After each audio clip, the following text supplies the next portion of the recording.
What's going on, people? This is DerekJ Speaks, and we are officially days away from WrestleMania 41 weekend. 2 nights of WrestleMania live in Las Vegas this year, and I am going to share the sentiments of many other fans regarding the build-up to this year's WrestleMania. It ain't been pretty. It's been pretty rough.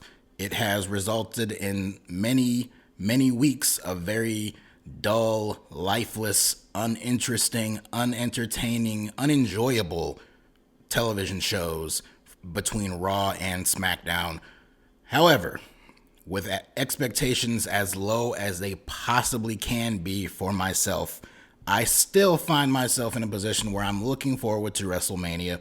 There is something about this show every year where some years you get a great show, some years you get a pretty disappointing show, sometimes it's in the middle, but the whole feel and aura and all of that of WrestleMania, I still kind of get into it.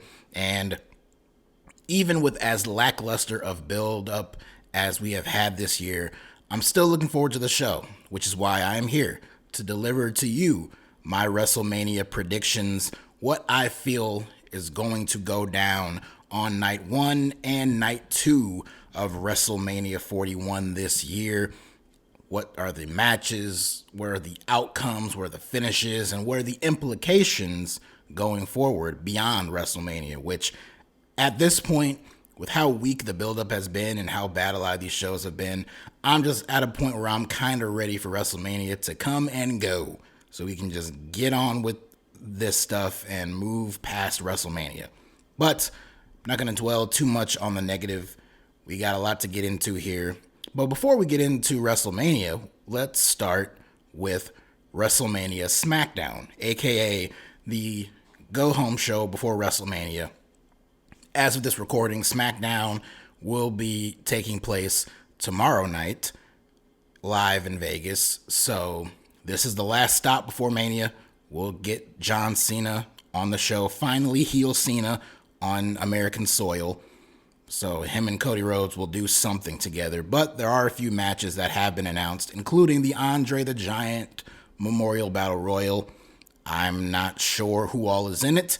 They didn't make any announcements, but it could be anyone's ball game, really, just depending on who all isn't on the show this weekend, which there are quite a few people. I'm going to go out on a limb to make a crazy prediction that Rey Fenix, who just recently debuted on SmackDown in the last few weeks, doesn't have a WrestleMania match. I think he's going to be in this Battle Royal, and he is going to win it. So that's my prediction for that. And there's also a Tag Team Championship match taking place between the Street Profits and the Motor City Machine Guns. Leave it up to WWE to take the one tag team division between the two shows that has had a consistent, I don't want to say story, but at least thread of a bunch of teams coming out every single week, pissed off, going after the titles, really fighting for it, getting a lot of focus and attention from WWE. And of course, that is the division that will be represented on SmackDown, and it will have no representation whatsoever at WrestleMania. If this match is just straight up 2-on-2, I say the Profits win. Otherwise, this match should get interrupted by DIY, and we should get some kind of announcement of either an 8-man tag match or even a triple threat tag team title match for one of the nights of WrestleMania. At least on the pre-show. You got 2 nights of WrestleMania, 2 3-hour pre-shows each night. I'm sure you can find a spot for these tag team titles somewhere on there. I don't know. We'll see. Also not represented at WrestleMania is the Women's United States Championship.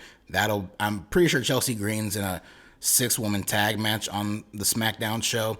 Again, ridiculous. Why they even bothered bringing in one of these mid-card titles, let alone 2, is beyond me. But nevertheless, let's get into the actual WrestleMania card, and we will start with night 1, Saturday. Let's start off with the World Tag Team title match between the War Raiders and the New Day. This feud, if you can even call it that, has been completely heatless These two teams had a match on Raw a couple weeks ago, got barely any reaction, and it had a kind of a false finish to it. So that led to this match. Maybe at the last minute they can add a stipulation, a tornado stipulation, Viking rules. I don't know. Either way, the New Day has been severely underutilized ever since they did that incredible angle turning on Big E in December of last year. That was in December of 2024. It is now April 2025, and the New Day has not done jack shit.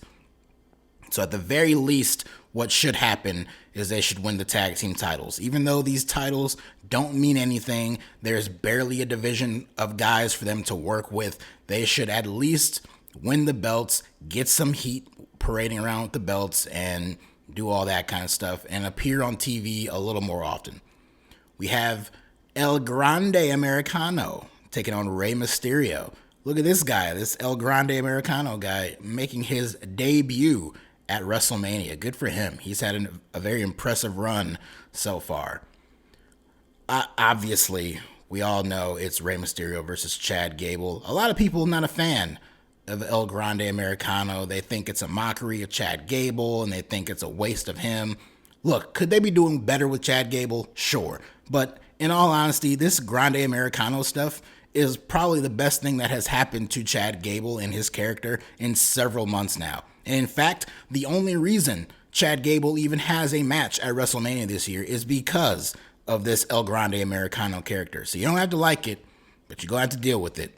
A sentiment that will be carried out for other matches on this weekend. We'll get to that later. But in terms of this one, this is the first meeting between these two at WrestleMania, Mysterio and Grande. He's gotten some wins over other LWO people.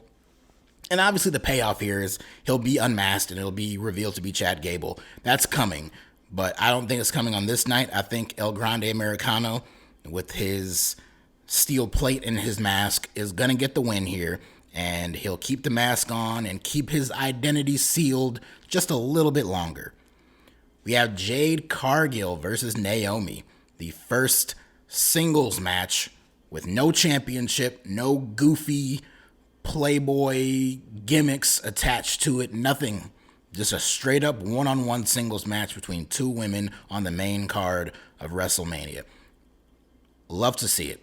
And it helps that the feud between Jade and Naomi has been pretty good. Jade, she's a little one-dimensional with her character right now. I mean, hey, she's the pissed-off, vengeful woman. So she's playing that role as good as she can. But Naomi, in this new heel role that she's been doing, it's been very entertaining. And I want to see it thrive and continue on beyond WrestleMania. And I think a good way for that to happen is if she gets a win, even if it's cheating, if she gets a win over Jade Cargill on this show. So that's my prediction on how this is going to go. The United States Championship is on the line in a singles match between LA Knight and Jacob Fatu. This should be a pretty good match, and really cool to see Jacob Fatu in a big-time singles match at WrestleMania, competing for a championship, no less. But I think all of those big moments for him won't result in a championship victory. I do believe LA Knight gets the win here due to mistimed or failed interference from Solo Sikoa and or Tama Tonga, and that will further the dissension between Solo and Jacob Fatu, leading to an eventual singles match between the two of them, probably at the next pay-per-view on May 10th, Backlash in St. Louis. I could see that being a match on that show. Very appropriate.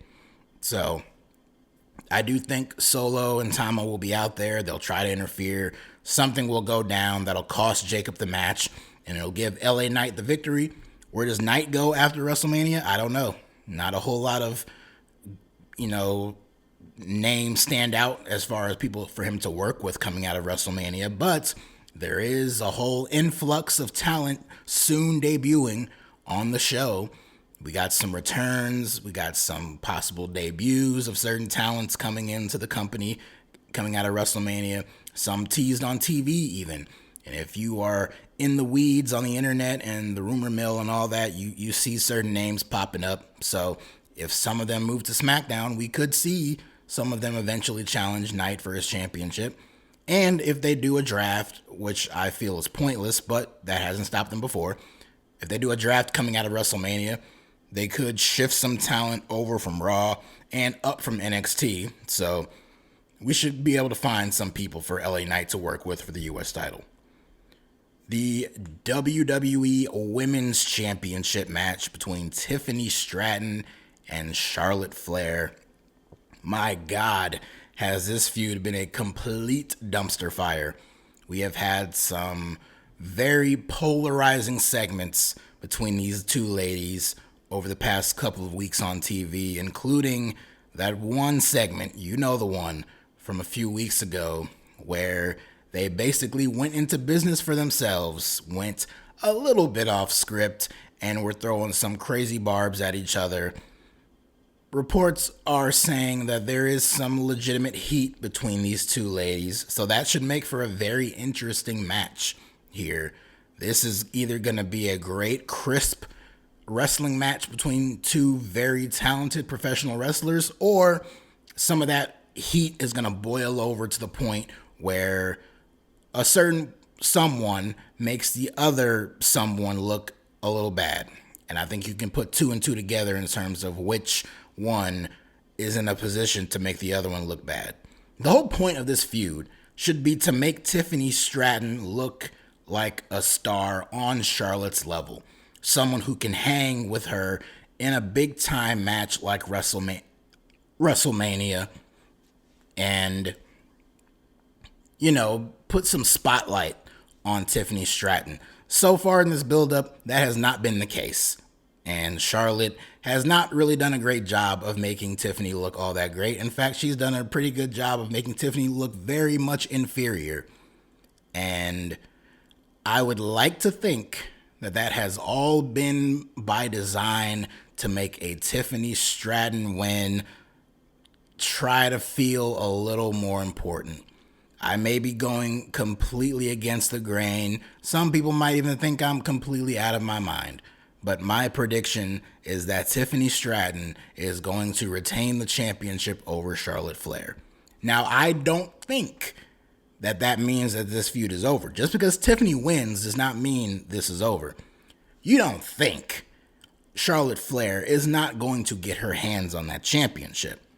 And it is very likely that WrestleMania ends with Charlotte Flair winning back the Women's World Championship, or the WWE Women's Championship in this case. Charlotte's going to get that belt back soon. She's going to get it back regardless, and she's going to keep getting it back and losing it and getting it back until she breaks Ric Flair's record, her father's record, and eventually John Cena's record. She's just going to keep on getting those championships. She's just going to keep feeding them to her. But why bother do it so soon? You don't have to do it at WrestleMania. Let Tiffany get the win here. And if they do a rematch where Charlotte's pissed, she calls it a fluke, whatever the case, Charlotte can win it later. But here at WrestleMania, give Tiffany the win over Charlotte Flair. And then let Charlotte beat her later, and then they can blow it off in a big finale, and Tiffany can get the belt back that way. We have the World Heavyweight Championship on the line. Gunther defending against Jey Uso. Everyone's favorite wrestler, Jey Uso, the Yeet Man himself. I like Jey Uso. I like the Yeet stuff for the most part, within reason. I love Gunther. He is great. He is one of the best in the entire world. And this is a match we've seen 3 times. All 3 times Gunther has won. For the people who just absolutely despise Jey Uso and despise the mere thought of him winning the championship at WrestleMania, please understand that with the way this story is set up, there can be no other outcome other than Jey Uso winning. Jey Uso is getting his moment. He's winning the world championship, and he's going to beat Gunther. You might as well come to peace with it.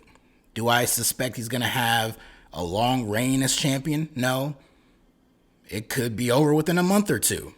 But at least on this particular night, even with maybe his brother Jimmy returning and celebrating with him, I suspect Jey Uso is going to win. I predict Jey Uso is going to win. And I'll tell you what, if Gunther beats Jey Uso for a fourth time here at WrestleMania, then this entire stuff, this entire run, Jey Uso winning the Rumble, all this buildup has been a complete waste of time.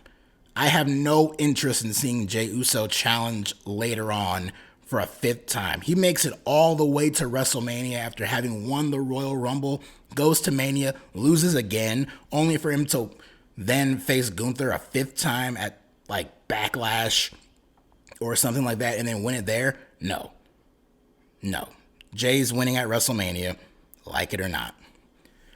And then in the official main event of night one, it is a triple threat match with nothing on the line, despite what garbage Seth Rollins was trying to say on Monday Night Raw a few days ago.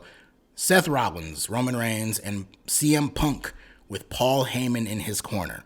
This match is not about a championship. This match is not about legacy. This match is not about the soul of the wrestling industry. This match is about what is Paul Heyman going to do? What is Paul Heyman going to do? And I think ultimately Paul Heyman is going to do what's best for Paul Heyman. He's going to be caught in the middle of bullshit between Roman Reigns and CM Punk to the point where he just throws his hands up in the air and leaves, leaving the way paved for Seth Rollins to swoop in and get the victory by my prediction, pinning CM Punk. And whether it's an outright heel turn right then and there, he has been showing signs of a heelish tendencies recently. So whether this match outcome turns him heel or maybe coming out of WrestleMania, he leans a little more towards the heel column, I can see Seth Rollins winning here and being set up to eventually challenge Jey Uso for the World Championship and potentially even beating him for the world title. So we'll see. But my prediction here is Seth Rollins. Obviously, CM Punk could get a big win. A win for Roman Reigns in his 10th WrestleMania main event means absolutely nothing.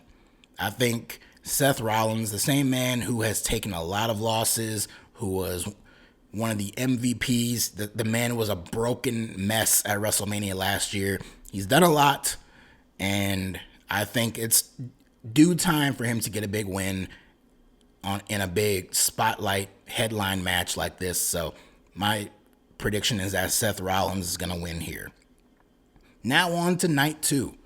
Now currently night two only has 6 matches, while night one has 7. I think that will change either by this week's SmackDown or maybe on the night of WrestleMania. Randy Orton, who unfortunately lost his opponent, Kevin Owens, due to Owens' real-life neck injury. Get well soon to Kevin Owens, of course. Randy's without an opponent, and I don't know who his opponent will be. They teased Solo Sikoa. Yawn. They did tease Nick Aldis. Intrigued. My prediction is it'll ultimately be Nick Aldis. They'll have a match, might even be pretty good, and Randy Orton's going to win. Regardless of who his opponent is or what he's doing, Randy Orton's winning because I have Randy pegged to challenge for the WWE Championship in the main event of Backlash in St. Louis. So heading into that show, I think it's important for Randy Orton to get a win at WrestleMania. But on to the other official matches on the card. We have Bayley and the Women's Intercontinental Champion Lyra Valkyria challenging Liv Morgan and Raquel Rodriguez for the tag team titles. This seems like a win for Liv and Raquel. They just won the belts barely a month ago. There's still some untapped potential, a little bit of story left with some dissension between Lyra and Bayley fighting over the Intercontinental Championship. I don't know how long-term of a plan it'll be. They were teasing stuff with Bayley and Roxanne Perez for weeks, and that went absolutely nowhere. But maybe if this can result in a Bayley heel turn going after Lyra for the title, that could be something interesting. But I think some miscommunication here will result in the babyfaces losing, and Liv and Raquel will win. But I have an additional prediction. I think after the match, we're going to see the return of the Wyatt Six.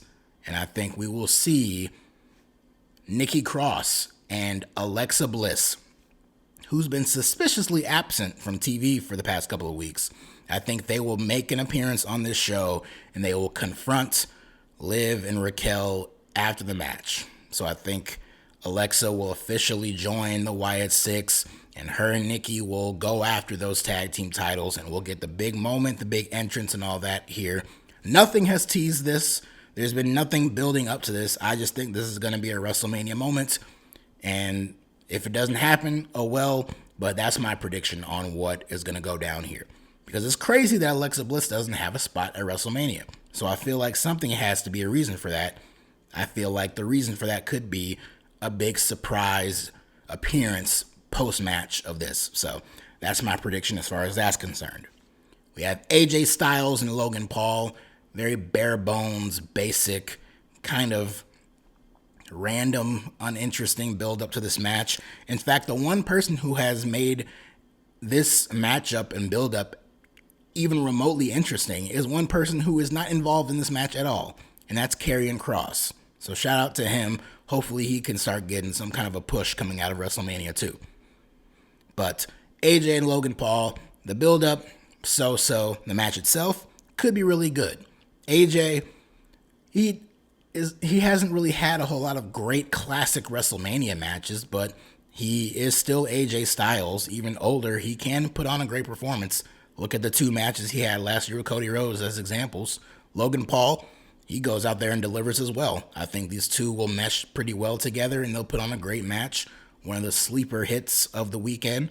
And I think between the two of them, AJ Styles is more due for a big win, so I'm going to give the victory to AJ Styles here. We have a Sin City street fight between Damian Priest and Drew McIntyre. A lot of people were hoping for something bigger for Drew McIntyre coming off of an incredible year that he's had. And this stuff with McIntyre and Priest does date back a year ago. They have thoroughly explained the history between these two and why it makes sense for them to have a match at WrestleMania. It just has not really resonated with a lot of people. The stuff they've been doing on TV, the brawls and a lot of the violence that they've been doing, it's been fine, but it's just not a feud that a lot of people can sink their teeth into. They think very highly of Drew McIntyre, and quite frankly, Damian Priest, since coming over to SmackDown, just is not as interesting of a character as he was on Monday Night Raw. But they're going to make the best of it here. The match itself with the street fight, the bells and whistles with the chairs and the tables and all that crap, I'm sure it'll be a nice added element, something they can play with, and something that can get the crowd really invested. If nothing else, they'll be cheering for those tables to come out. So I think they'll still have a good match, and I think the win goes to Drew McIntyre. As much as Priest probably could win, I think McIntyre gets it here because I have McIntyre pegged for bigger things as well. Maybe he could be someone to feud with LA Knight for the U.S. title, but I could also see him potentially being in the World Championship picture at some point this year. But in this case, I say McIntyre wins. Maybe the feud continues and Priest can get his win later, but on this night, the win goes to McIntyre. We have a fatal 4-way for the Intercontinental Championship. Braun Breaker defending his title against Penta and 2 members of the Judgment Day, Finn Balor and Dominic Mysterio. It's not really a hot take, and it's not really a bold prediction because, quite frankly, I've seen a lot of people predict it, and I'm just going to say it. Fuck it. Give Dom the championship here. I think as more people are speaking it into existence, I think this is the direction they're going in. They've already been doing a pretty good job of teasing the dissension between Dom and Balor within the Judgment Day ranks, and I think it's going to culminate here, or at least go to the next level in this case. And I think Dom is winning the championship, and it's going to piss off Finn Balor. In fact, I'm going to go even further and say that Dom pins Balor to win the championship. And coming out of Mania, he might feud with Penta for a little bit, seeing as how Penta did pin him on TV, so that would give him a right to challenge for the championship coming out of WrestleMania. But ultimately, the big feud will be Dom and Balor, and that could be something that plays itself out over the spring into the summer. But yeah, just imagine Dom and of course Liv, who will still be tag team champion, the two of them paired up with belts. That'll be pretty cool to see. So I say Dom's going to get his moment, and he's going to win that championship very sneakily, but he's going to do it. The Women's World Championship triple threat match. Io Sky defending against Rhea Ripley and Bianca Belair. This should be a great match. This is one of the matches I'm looking forward to the most at WrestleMania. The path we took to get here has not been great. In fact, it's been kind of bad and convoluted, but we're here. We all knew this is where we were heading, coming out of Elimination Chamber and that Raw after Elimination Chamber. All signs pointed to this triple threat match being made, and we're here. Who's going over? Rhea just lost the championship. I don't think she's going to get it back that quickly. Bianca, if you've been listening to a lot of my Raw reviews over the past month or so, I have been saying how you should put the belt on Bianca for no other reason other than the fact that she's been unnecessarily booed. So put the belt on her, turn her heel, and let her throw it back in the fans' faces. I don't think that's happening either. In fact, I think Bianca gets screwed by Naomi in this match. I think Naomi, who is still name-dropping Bianca in her promos towards Jade, I think she's going to come out, she's going to try to help, and she's going to try to talk to Bianca in her big moment, and it's going to distract Bianca, and that's going to take her out of the equation.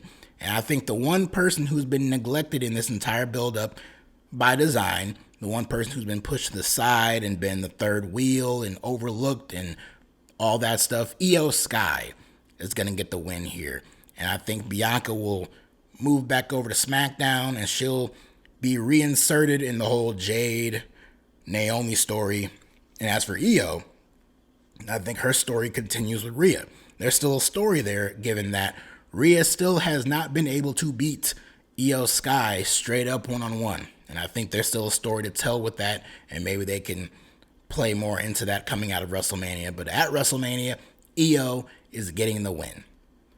And then the main event of night 2, the main event of WrestleMania as a whole, it is Cody Rhodes defending the WWE Championship against John Cena. Oh boy, this Cena heel turn. The moment at Elimination Chamber will live on in infamy, one of the best, most shocking moments in WWE history. Almost every single thing they have done since that moment has been very underwhelming. When you look at it all in its totality, when you look at everything they've done with John Cena, and again, this video is coming out before SmackDown this upcoming Friday, but everything they've done with Cena heading into this match in the build-up to WrestleMania has been incredibly underwhelming. This is a company filled with so many creative geniuses. You have so many people who are very creative, very bold, very outside the box thinking. You have someone like John Cena, who we all know is very intricate, very detailed, very, on point when it comes to his creative mindset. All these people merging together. And this is the best that they've done with it. They've had John Cena for limited dates. Had they had him for limited segments? Those 3 weeks that he came out at the beginning of the show, wasted about 20 minutes and had a back and forth with Cody or was shitting on the fans or whatever. And that's it. He leaves, and that's the last we see of him. They didn't do anything all throughout the show. They didn't film any backstage stuff. They didn't film any, vignettes that they could edit. Nothing. It's been that stuff, and that's it. And then all the stuff that Cody has done on his own has been fine. Some of it started to run together a little bit and felt a little less important, but this is the main event, and it just has sucked a lot of the life out of WrestleMania build-up this year. In fact, I think a lot of the frustration with the build-up towards WrestleMania 41 this year has stemmed from the lackluster build between Cody Rhodes and John Cena. With all that said, I do think Cody and Cena will be able to pull on a really good match. Will we see The Rock?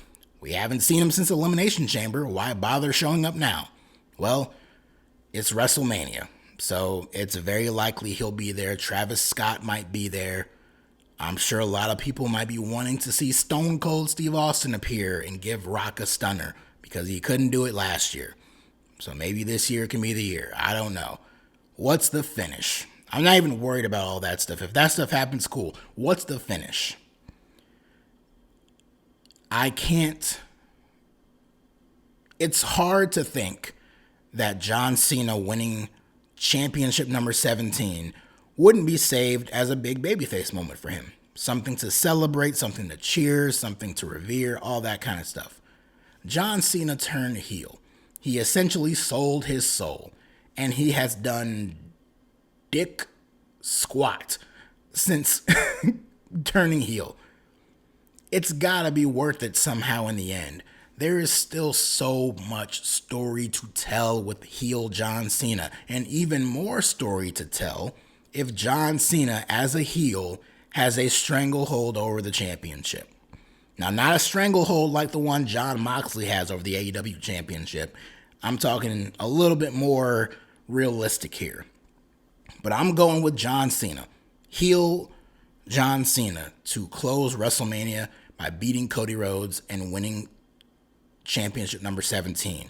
And he can go on. We can get heel Cena versus babyface Randy Orton at Backlash.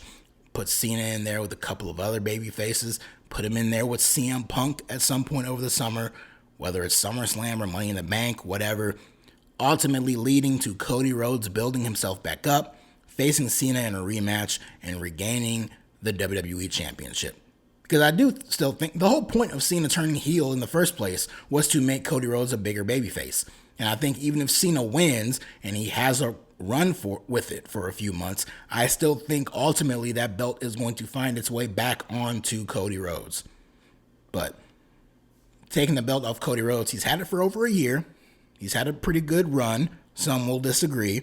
I tend to think that his run has been pretty good, pretty strong.